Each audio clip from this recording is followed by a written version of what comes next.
Hello student, how are you? I hope you all are fit and fine at home. So children, we will discuss about some reasoning question. Introduction, class 4th and 5th, chapter 27, topic sitting arrangement, lecture 1. What is sitting arrangement? A plan that shows where pupils should sit as per the arrangement is called seating arrangement. Like we plan for a wedding reception, a classroom seating arrangement. Okay clear बेटा? Seating arrangement जो होता है वो होता है बैठने की व्यवस्था करना। जैसे एक योजना दिखाते हैं कि लोगों को बैठने की व्यवस्था के अनुसार कि उन्हें कहाँ बिठाना है, उसे हम कहते हैं सीटिंग अरेंजमेंट। जैसे हम लोग शादी में जाते हैं, वहाँ पर रिसेप्शन होता है तो वहाँ पर बैठने की व्यवस्था होती है, क्लासरूम होता है, उसमें कैसे बच्चों को बिठाया जाता है, ये सारी सीटिंग अरेंजमेंट व्यवस्था कहलाते हैं, बैठने की व्यवस्था।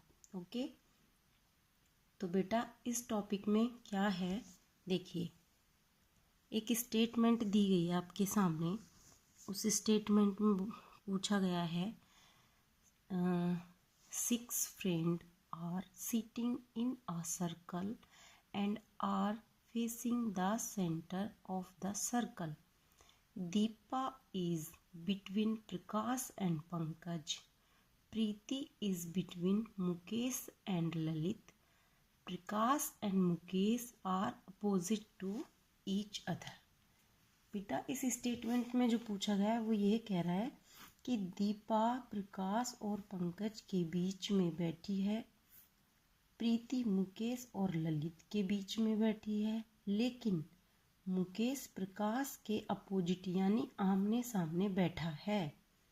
तो इस स्टेटमेंट के मुताबिक हमें ये बताना है, क्वेश्चन नंबर 1 बेटा इसी स्टेटमेंट में से ही 5 क्वेश्चन निकले हुए हैं, ठीक है। क्वेश्चन नंबर 1 में पूछा है who is sitting right to प्रकाश।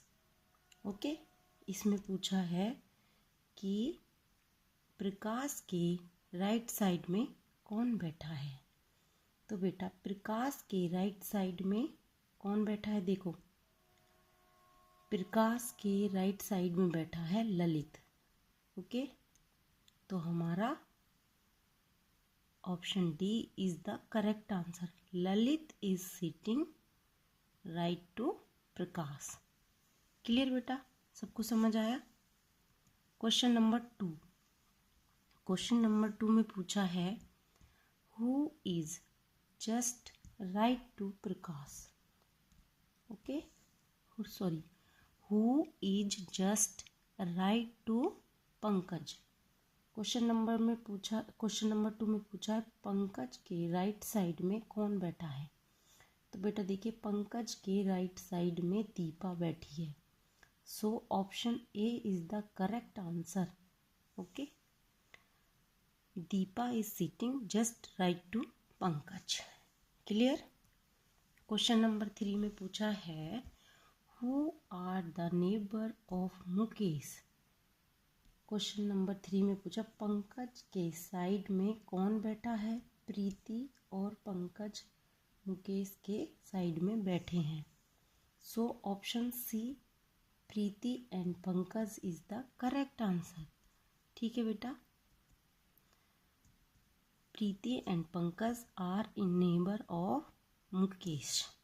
तो मुकेश के आसपास जो बैठे हुए हैं प्रीति और पंकज है। Okay, clear? सबको समझ में आया? Question number 4 who is sitting opposite to Preeti. Question number 4 में पूछा है प्रीति के अपोजिट यानी आमने सामने कौन बैठा है। प्रीति के अपोजिट दीपा बैठी है, so option B Deepa is correct answer. Deepa is sitting opposite to Preeti. Okay बेटा, क्लियर? समझ में आया सबको? क्वेश्चन नंबर 5, क्वेश्चन नंबर 5 में पूछा है who is sitting opposite to Mukesh. Mukesh के अपोजिट साइड यानी सामने कौन बैठा है? मुकेश, ठीक है बेटा, मुकेश के अपोजिट साइड यानी आमने यानी सामने कौन बैठा है? तो बेटा प्रकाश मुकेश के अपोजिट साइड है यानी मुकेश के सामने प्रकाश बैठा है। So option A Prakash is correct answer.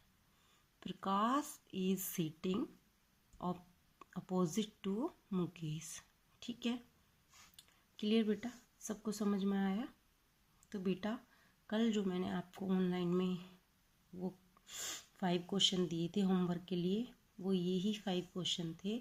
अगर वो आपको समझ में नहीं आए तो ये मेरी सॉल्यूशन वीडियो है, आप इस वीडियो को देखकर अपना होमवर्क मुझे मेल भी कर सकते हो या व्हाट्सएप भी कर सकते हो। ठीक है बेटा, तो आप ये वीडियो देख लेना और वो होमवर्क करके मुझे सेंड कर देना। क्लियर? और फिर भी बेटा इस टॉपिक में कोई भी आपको क्वेरी है, डाउट है, तो मेरी नेक्स्ट ऑनलाइन क्लास में आप अपनी क्वेरी एंड डाउट क्लियर कर सकते हो। Okay, thank you.